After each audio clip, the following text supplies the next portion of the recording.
वजीर आला नीतीश कुमार की समृद्धि यात्रा आज नालंदा पहुंची। वजीर आला के दौरे के पेश नजर इलाके में सिक्योरिटी के सख्त बंदोबस्त किए गए थे। आज वजीर आला सख्त सिक्योरिटी के दरमियान नालंदा पहुंचे, जहां उन्होंने तरक्याती मंसूबों का जायजा लिया और कई नई स्कीम्स का इफ्तिताह किया। वजीर आला हेलीकॉप्टर के जरिए बिहार शरीफ पहुंचे, जिसके बाद वो सड़क के रास्ते कमरुद्दीनगंज इलाके गए।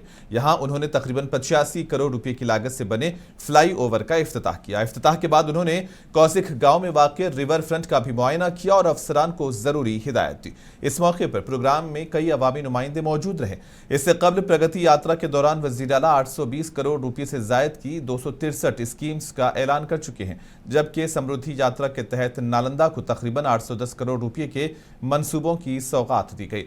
दीपनगर के स्टेडियम में मुनक्किदा अवामी जलसे से वजीर आला व दीगर ने भी खिताब किया।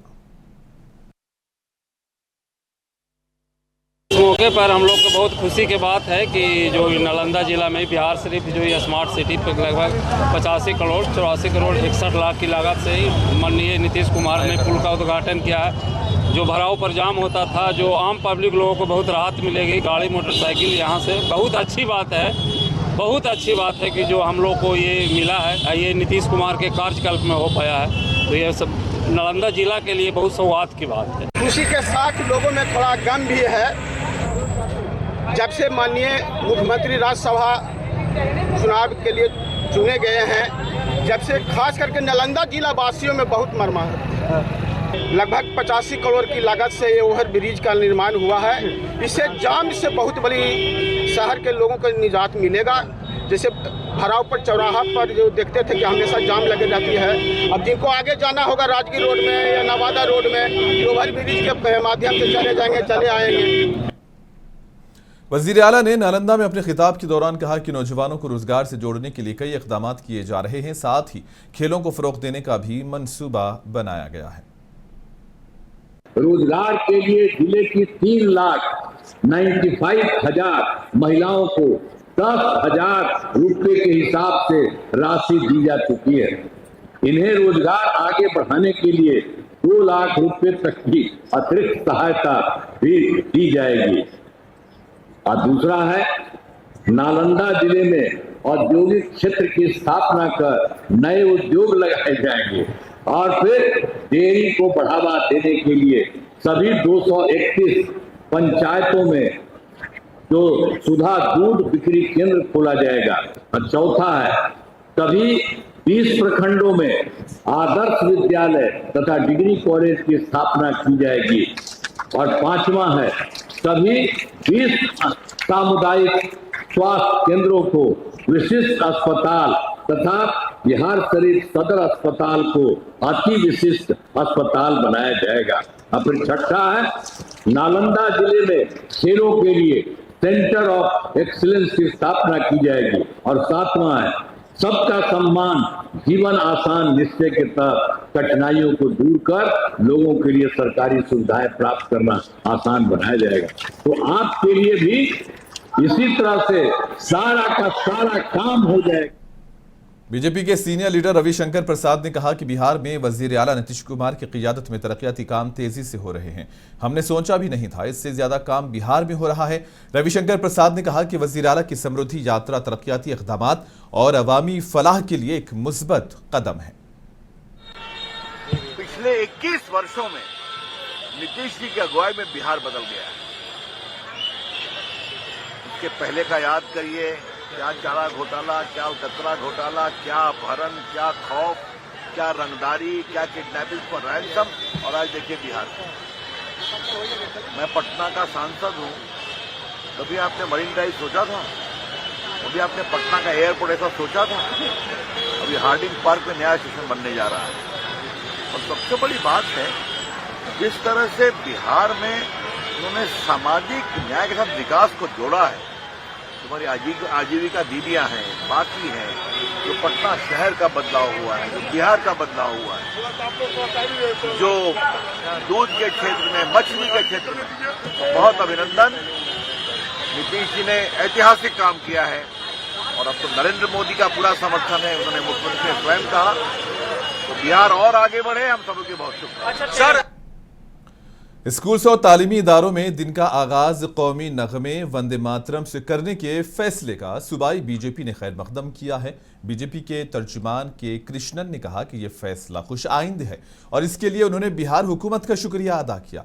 उनके मुताबिक इस इक़दाम से तलबा में हुब्बुल वतनी की मजबूत रूह पैदा होगी और कौमी इत्तेहाद व समाजी जिम्मेदारी का पैगाम भी बच्चों तक पहुंचेगा, जो मुल्क के मुस्तकबिल के लिए मुफीद होगा। के कृष्णन ने मजीद कहा कि वंदे मातरम भारत की आज़ादी की तहरीक की अलामत है और ये खुद मुख्तारी की इज्तिमाई ख्वाहिश के साथ अवाम और उनकी मादरी ज़मीन के दरमियान जज्बाती ताल्लुक़ को जाहिर करता है। भोजपुर जिले के जगदीशपुर ब्लॉक में सम्राट अशोक की जयंती के मौके पर एक शानदार जुलूस निकाला गया।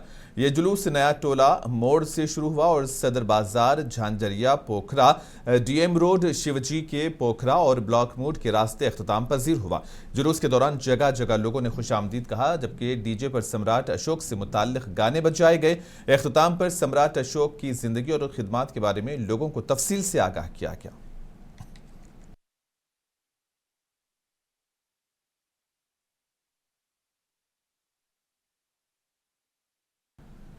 नायब वजीर आला सम्राट चौधरी ने कहा कि आज सम्राट अशोक की जयंती है। आज सरकारी तातील का ऐलान हुआ है। नायब वजीर आला ने कहा कि रियासत के तमाम टाउन हॉल्स में सम्राट अशोक की मूर्तियां नस्ब करने का मंसूबा बनाया गया है। मगध के सम्राट अशोक जयंती है और बिहार सरकार ने इसकी छुट्टी की भी घोषणा की है, उनके मूर्ति की भी स्थापना की है और बिहार के सभी जो टाउन हॉल है उसमें भव्य टाउन हॉल बनाने का काम भी सम्राट अशोक के नाम पे किया गया। इसलिए गौरवशाली इतिहास आज उनकी जयंती, जिनके सम्राट अशोक जी की जयंती मना रहे हैं, ये बिहार के लिए गौरव का बात है कि बिहार का रहने वाला कोई व्यक्ति इस मगध का सम्राट था। बिहार के वजीर और मगरबी बंगाल में बीजेपी के इंचार्ज मंगल पांडे ने कहा है कि बंगाल में रामराज कायम होने वाला है। उन्होंने मजीद कहा कि 4 मई को होने वाले असेंबली इंतखाबात में अगर बीजेपी कामयाब होती है और हुकूमत बनाती है तो मगरबी बंगाल में रामराज कायम होगा। इसी दौरान उन्होंने कहा कि बंगाल में घुसपैठिया हुकूमत चला रही है।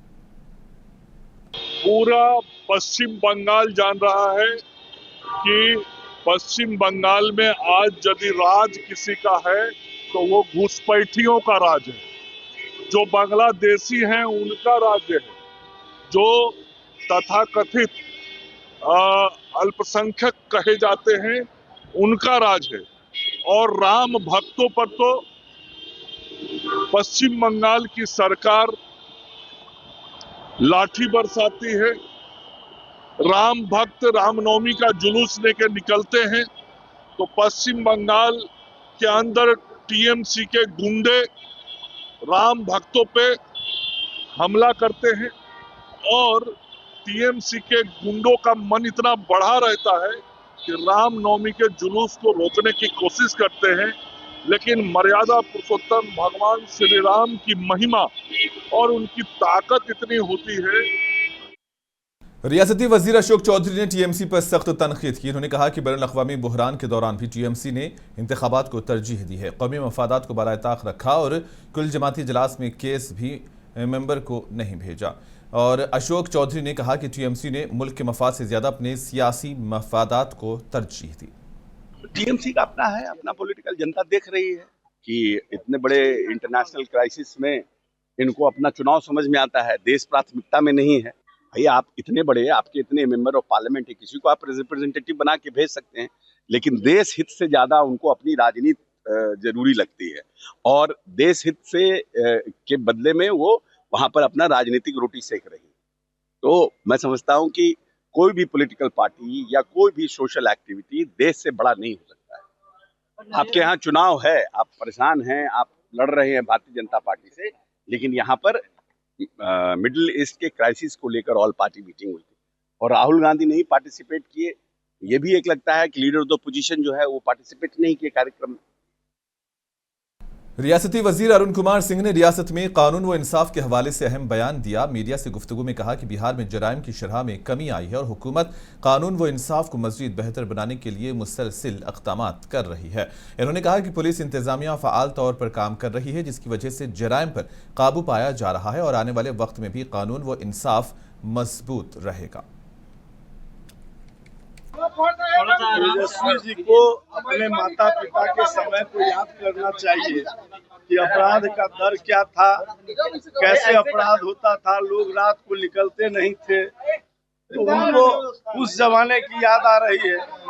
आज अपराधी पकड़े जा रहे हैं, कहीं भी अपराध हो रहा है, अपराधी तुरंत पकड़े जा रहे हैं, अपराध का उद्भेदन हो रहा है और उस पर कार्रवाई हो रही है।